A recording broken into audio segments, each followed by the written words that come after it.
Isipin nyo mga kapatid, mayroong isang bansa na gumastos ng bilyon-bilyong dolyar upang mapalakas ang kanilang Air Force. Ngunit sa oras ng tunay na krisis, nakatenga lamang sa runway ang kanilang mga fighter jet dahil sa isang encrypted na piyesa na tanging ang bansang pinagbilhan lamang nila ang may kakayahang ayusin. Ito ang malupit na katotohanan na nagaganap sa ilang bansang mas piniling umasa sa murang teknolohiyang militar ng Beijing kaysa sa kanluran. Sa likod ng mababang presyo at mabilis na bintahan ng mga China-made fighters, meron palang nakatagong mapanganib na bitag na maaring pumilay sa buong Air Force kapag naputol ang suporta, piyesa o access sa maintenance. Ngunit paano nga ba naging logistic nightmare ang mga modernong eroplanong ito? At bakit sinasabi ng ilan na ang tinatawag na murang presyong China-made ay maaring mauwi sa pinakamahal na pagkakamali sa kasaysayan ng modernong aviation? Sa unang tingin, napakahirap talagang tanggihan ang alok ng China. Napakamura kasi ng kanilang mga modernong fighter jets, drones, radar system at missile platform kumpara sa mga mamahaling kagamitang militar mula sa Amerika o Europa. Para sa maraming bansang may limitadong budget ngunit kailangan agad na mapalakas ang kanilang depensa. Ang pagbili ng mga China-made equipment ang perpektong shortcut upang mapabilis ang kanilang pagbuo ng isang modernong sandatahang lakas nang hindi gumagastos ng napakalaking halaga. Ngunit habang lumilipas ang panahon, unti-unting natutuklasan ng ilang bansang bumili na ang tunay na presyo ay hindi pala nakikita sa mismong payment kundi sa maintenance, technical support, spare parts at komplikadong logistic na kinakailangan upang mapanatiling operational ang mga sistemang ito. Halimbawa, isa sa pinakamalaking problemang unti-unting lumilitaw ay ang kakulangan ng maaasahang long-term aircraft support.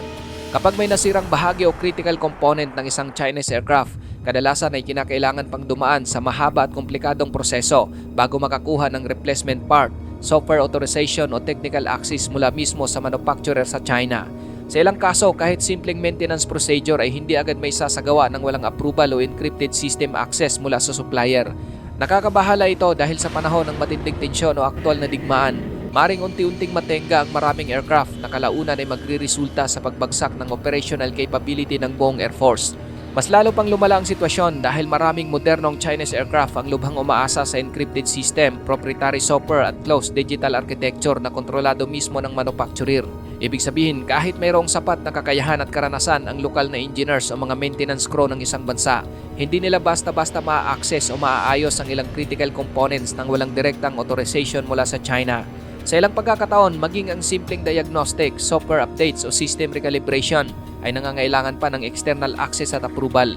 Dahil dito, ang bansang bumili ay unti-unti nang nagiging permanenteng dependent sa Beijing upang mapanatiling operational at lumilipad ang kanilang sariling mga aircraft.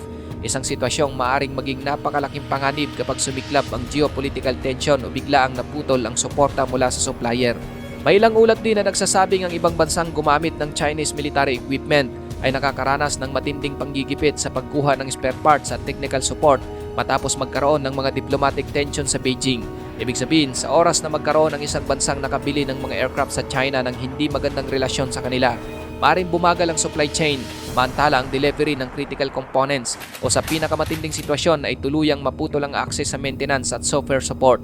Sa larangan ng military aviation, napakalaki ng epekto ng ganitong problema dahil ang bawat araw na grounded ang isang fighter jet o surveillance aircraft ay katumbas hindi lamang ng milyon-milyong dolyar na pagkalugi, kundi pati na rin ang malaking kahinaan sa pambansang depensa at operational readiness ng isang bansa. Hindi lamang spare parts at maintenance ang nagiging problema. Marami ring operators at defense personnel ang nagrereklamo tungkol sa kakulangan ng detalyadong documentation, technical transparency at accessible na support system para sa ilang Chinese military aircraft. Kumpara sa mga Western aircraft manufacturers na may malawak at matagal ng global maintenance ecosystem, ang ilang Chinese system ay kadalasang may limitadong manuals, kulang sa advanced training support at kakaunting certified repair facilities sa labas mismo ng China. Dahil dito, mas nagiging mahirap para sa ibang bansa na magsagawa ng mabilis at independent o pansariling maintenance operations, lalo na kapag may emergency o agarang pangangailangan sa battlefield. Dahil dito, maraming Air Force ang napipilitang ipadala pa mismo sa China ang ilang major components at sensitibong bahagi ng kanilang aircraft para lamang ma-inspect, ma-diagnose o ma-repair ng maayos. At dahil dyan, mas lalo tuloy silang napapagastos. Bukod pa riyan, napakabagal din ng buong proseso, lalo na kung may kasamang mga diplomatic clearance, shipping delays at technical approvals. Sa ilang pagkakataon, mayroong inabot ng maraming linggo o buwan bago tuluyang maibalik sa serbisyo ang isang eroplano. Delikado ito mga kapatid dahil sa gitna ng isang krisis o posibleng digmaan, kailangan bumiyahe pa sa kabilang panig ng mundo ang mahalagang bahagi ng iyong fighter jet bago ito muling maging operational. At habang naghihintay sa mga piyesa, unti-unti ring humihina ang kakayahan ng isang bansa na protektahan ang sarili nitong himpapawid. Ang mas nakakatakot pa, may ilang eksperto sa defense at cybersecurity ang patuloy na nagpapahayag ng pangamba tungkol sa posibleng presensya ng hidden software restriction o deep remote dependency system sa ilang modernong mga military platform mula sa China. Bagamat bihira itong direktang aminin ng mga manufacturer, lumalakas ang pangamba sa loob ng defense community na ang ganitong klase ng encrypted architecture ay maaring magbigay sa supplier ng control sa ilang critical system sa pamamagitan ng software access, update permissions at encryption keys. Sa ganitong senaryo, ang isang bansang gumagamit ng kagamitan mula sa China ay maaring hindi lubos na may buong kontrol sa sarili nitong asset, lalo na kung ang access sa core system ay nakasalalay pa rin sa panlabas na authorization. Dahil dito ang usapin ay hindi na lamang tungkol sa performance o presyo, kundi pati na rin sa pagkakaroon ng kalayaang mag-operate ng isang Air Force na nakabili ng isang China-made aircraft. Para sa maraming bansa, dito unti-unting nagsisimulang nakikita ang ilusyon ng tinatawag na murang military hardware. Sa unang tingin, ang mga China-made aircraft ay walang dudang mas mababang initial purchase cost, mas magaan sa budget at mas mabilis na may papasok sa arsenal ng isang Air Force. Ngunit habang lumilipas ang panahon at lumalalim ang aktual na paggamit sa operational environment, unti-unting tumataas ang gasto sa maintenance, lumalalim ang pagdedepende sa external support o sa mismong China at dumaraming operational risk na kailangang harapin araw-araw. Sa ganitong kalagayan, ang inaakala mong nakatipid ka na ay maaring mauwi sa mas malaking gasto sa pangmatagalan at sa ilang kaso, maaring mas mahal pa pala ito kumpara sa mas mamahaling mga aircraft ng kanluran na mas stable ang support ecosystem at mas malawak ang global sustainment network. Hindi rin may tatago ang katotohanang limitado pa ang combat-proven experience ng mga Chinese aircraft kumpara sa mga katunggaling eroplano na matagal nang nasubok sa aktual na digmaan. Dahil dito, maraming potensyal na buyers ang nagiging mas maingat at nag-aalinlangan kung gaano nga ba talaga katibay at consistent ang performance ng mga ito sa totoong high-intensity combat scenarios kung saan hindi sapat ang simulation o peacetime exercises lamang. Kapag kulang ang aktual na battlefield data ng isang fighter na siyang magsisilbing batayan ng tiwala, marami talagang potential buyer ang magdadalawang isip na bilhin ang mga ito, lalo na kung sasabayan pa ng iba't ibang issue sa maintenance at reliability.